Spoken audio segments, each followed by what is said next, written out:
Olá, jovem jurista, aqui é o professor Ronaldo Bastos, estou aqui no meu estúdio e já vou passar para a sua tela para a gente comentar a PEC 08, PEC 8 de 2021, que trata de uma proposta de emenda constitucional que foi aprovada no Senado, ainda vai para as câmaras, que pretende limitar as decisões monocráticas do STF. Então, está dando o que falar e eu quero dar meu parecer jurídico sobre essa PEC, explicar para vocês, ok? Vamos lá, qual é o objeto dessa PEC?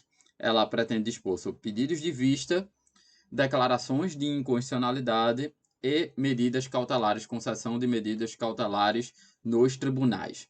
De um modo geral, a PEC pretende limitar o uso de decisões democráticas pelo STF, que, se juridicamente essas decisões deveriam ser exceções, elas se generalizaram de tal modo que hoje é a regra.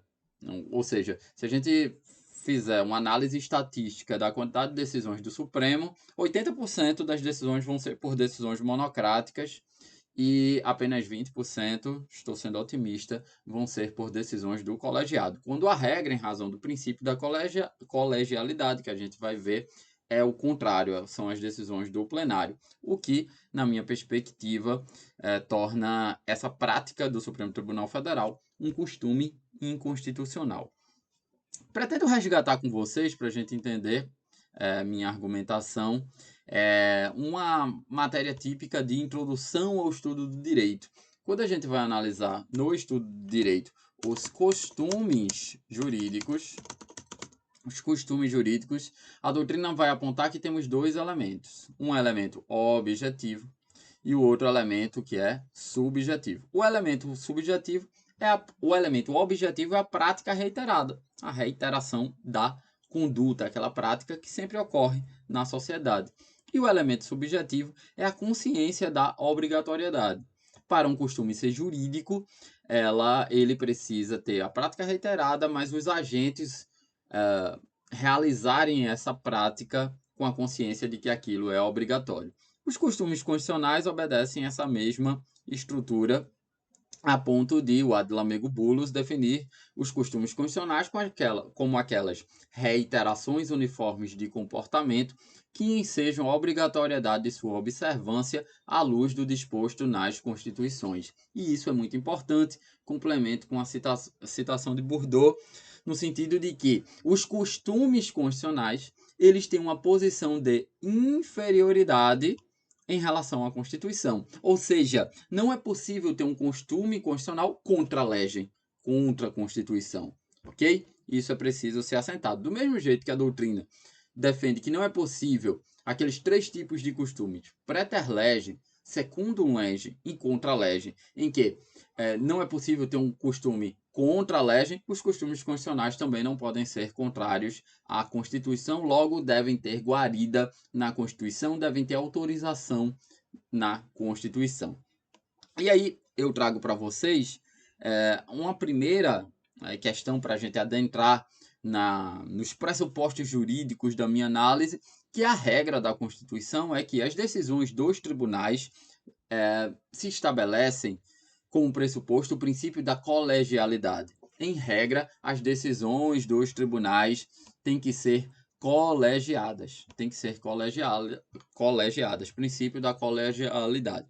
Veja que enquanto o juiz é um órgão unipessoal, os tribunais que são formados por vários juízes, que a gente costuma chamar de desembargadores, e os tribunais superiores, que a gente costuma chamar de ministros, eles são órgãos colegiados. E as decisões têm que ser colegiadas, senão não há razão de ser. Não há razão de ser da instituição de um tribunal que, em tese, você tem o princípio da recorribilidade das decisões, do duplo grau de jurisdição, é justamente porque, primeiro, são juízes mais experientes, em segundo lugar, eles pensam em conjunto. Eles pensam em conjunto, por isso que são decisões mais legitimadas do que as decisões de primeiro grau, que é um juiz que é uma cabeça só. Então, a regra da Constituição é que essas decisões devem ser colegiadas. Onde está isso? Artigo 102, inciso 1, a linha P. Compete ao Supremo Tribunal Federal processar e julgar os pedidos de medidas cautelares, e essas medidas cautelares exigem a maioria absoluta do Pleno ou do órgão especial, artigo 97. Duas coisas que eu já trago para vocês. Eu disse lá na frente que a emenda quis tratar dessas medidas cautelares. E disse também que a maioria das medidas cautelares são deferidas pelo relator, monocraticamente. Vem a Constituição e diz o seguinte, ó, compete ao STF a decisão de medidas cautelares. Ou seja, não compete ao ministro relator como regra. Compete ao STF. Quando a gente fala ao STF, ao plenário do STF. E mais, essa decisão exige a maioria absoluta do membro. Não é qualquer espécie de maioria. Então, essas duas regras constitucionais devem ter em mente quando a gente for analisar a emenda mais para frente dessa aula,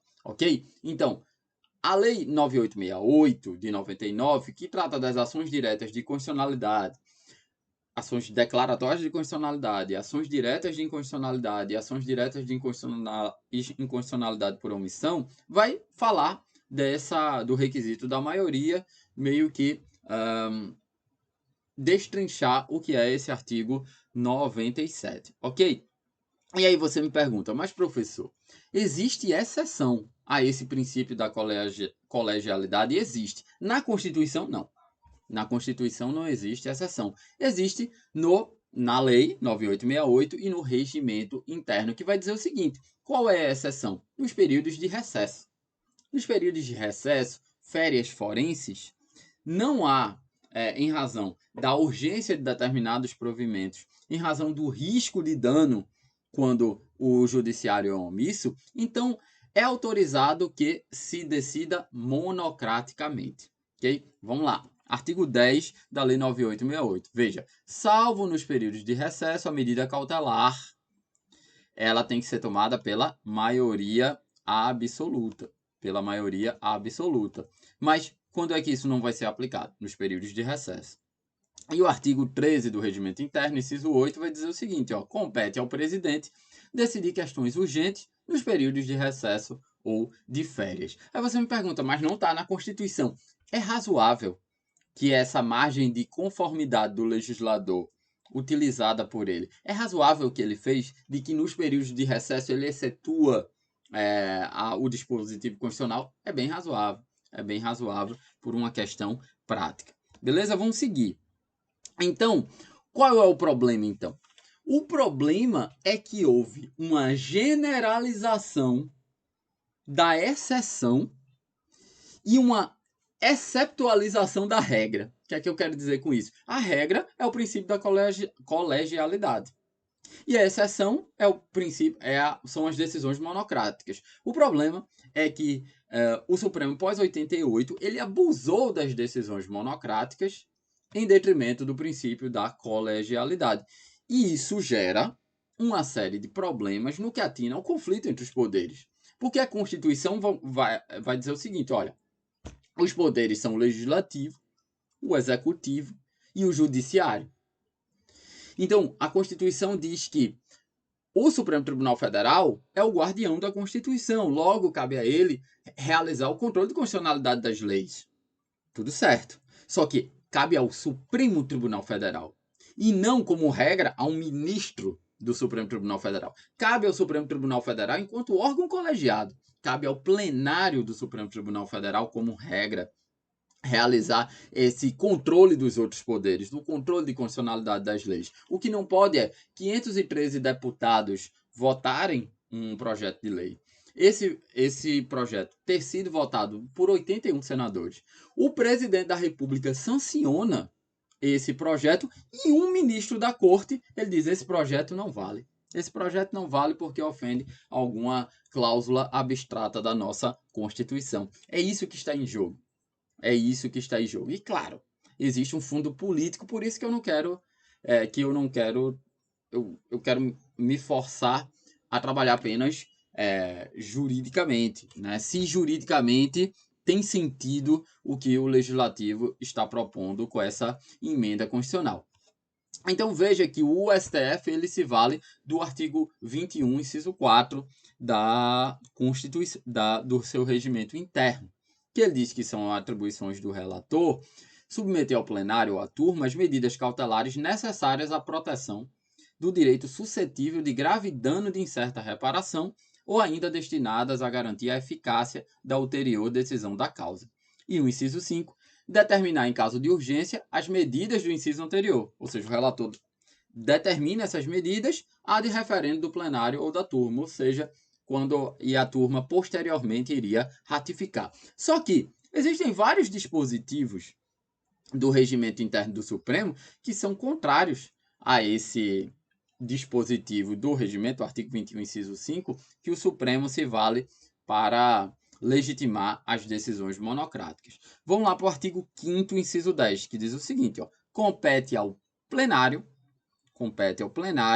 processar e julgar originalmente pedido de medida cautelar. Não compete ao relator, compete ao plenário. Vamos avançar. Artigo 170, parágrafo 1º. Se houver pedido de medida cautelar, o relator submete ao plenário e somente após a decisão solicitará as informações.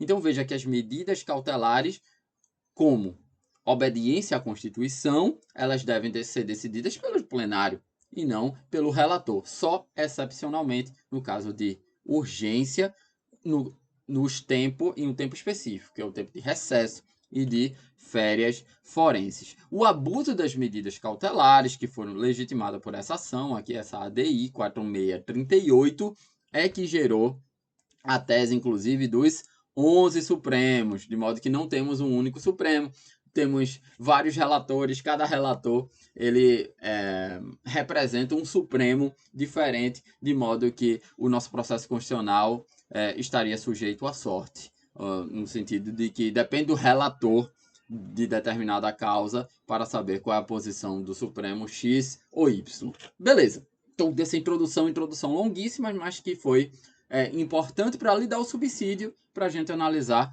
essa proposta de emenda constitucional.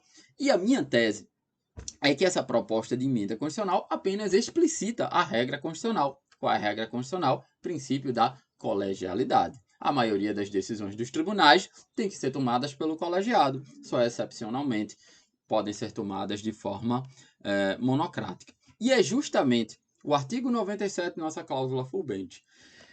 O artigo 97, que estabelece que essas decisões têm que ser tomadas por maioria absoluta, e é nesse artigo que o legislador constituinte derivado reformador, para usar o termo técnico, ele acrescenta dispositivos, acrescenta parágrafos para explicitar essa regra da colegialidade. E ela diz o seguinte, ó, o disposto no caput, regra da colegialidade, só pode haver decisões de declaração de constitucionalidade ou inconstitucionalidade pela maioria absoluta. Ela veda a concessão de decisão monocrática que suspenda a eficácia de lei. Como eu disse, todo o legislativo votou numa lei, o presidente da República sancionou e um ministro, sem consultar o plenário, disse: essa lei tem que ser suspensa. Ou ato do presidente da República e dos presidentes das casas legislativas. É essa a ideia dessa proposta. Quando também for formulado durante o recesso, o presidente do tribunal, no caso de urgência ou perigo de dano irreparável, poderá decidir monocraticamente, o que é certo. Poderá decidir monocraticamente. Porém, não vai haver o que há na prática hoje, essa medida durante ad eterno. Essa medida tem que ser referendada num prazo razoável pelo plenário. E aí a emenda propõe que esse prazo seja de 30 dias, a contar do reinício dos trabalhos judiciários. O que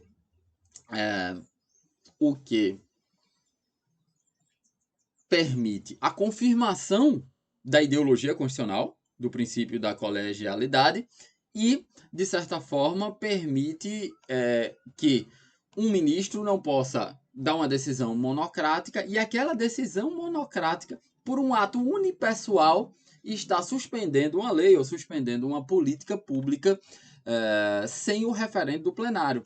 Lembre-se, mais uma vez, o artigo 2º da Constituição vai dizer que são poderes da União. O Executivo, o Legislativo e o Judiciário. Não é o Executivo, o Legislativo e o ministro do STF. É o Judiciário. Né? É a cúpula do STF, o plenário do STF. O que mais? Vai se dizer também que deferido o pedido cautelar, ou seja, naquelas situações de urgência foi deferido o pedido cautelar. O respectivo mérito deve ser apreciado em até 6 meses. Em até 6 meses. O que você já vai ter, no entanto, que atualizar o seu material, que, como você sabe, a ação declaratória de constitucionalidade, no caso de cautelar, ela tem um prazo de 180 dias para ser julgada pelo plenário. Isso vai ser disseminado para todas as ações de controle concentrado, o que é bastante interessante. Parágrafo 5º. Não concluído o julgamento no prazo, o processo deve ser automaticamente incluído na pauta do plenário, com preferência sobre todos os demais, uma espécie de preferência que o legislador constituinte já adotou no que atinge à medida provisória. Se a medida provisória não for deliberada naquele prazo de 45 dias, já começa a trancar a pauta.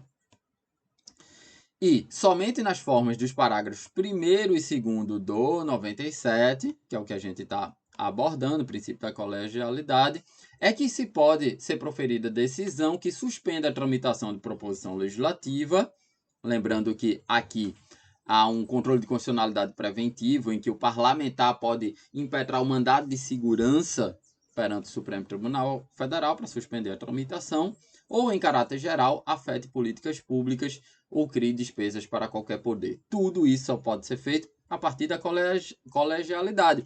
Não se está dizendo que suprimindo uma prerrogativa do Supremo, enquanto órgão guardião da Constituição. Está dizendo assim, Supremo, cumpra a Constituição. A regra é a colegialidade e não o poder individual de um ministro. O 103, que trata do controle de constitucionalidade, vai dizer o seguinte, olha, quando o Supremo apreciar a inconstitucionalidade em tese de norma legal, tem que citar previamente o advogado-geral da União, e também citar as casas legislativas para participar desse processo, inclusive para dar subsídios para o Supremo decidir por X ou por Y, pela constitucionalidade ou pela inconstitucionalidade. Afinal, foram dessas casas legislativas, em regra, no âmbito federal, que surgiu essa lei que está sendo arguída a sua inconstitucionalidade. E isso valerá também, segundo a emenda, para o âmbito estadual. Ok? Vamos lá. No âmbito estadual, a representação de inconstitucionalidade tem que respeitar as regras do 97 e do 102. E essa emenda iria entrar em vigor 180 dias após a sua publicação, ou seja, aquele velho prazo de 6 meses, e já se aplicando às decisões cautelares proferidas nos processos em que ainda não houve o julgamento do mérito. Ok? Então, são essas as questões que eu quis trazer para vocês com essa emenda, lembrando que isso ainda tem que parar na Câmara dos Deputados. Esse texto você pode acessar lá no meu blog, você que chegou até o final, no meu blog, lá, profronaldobastos.com. Beleza? Espero que vocês tenham gostado desse vídeo. Até uma próxima. Voltando ao estúdio aqui.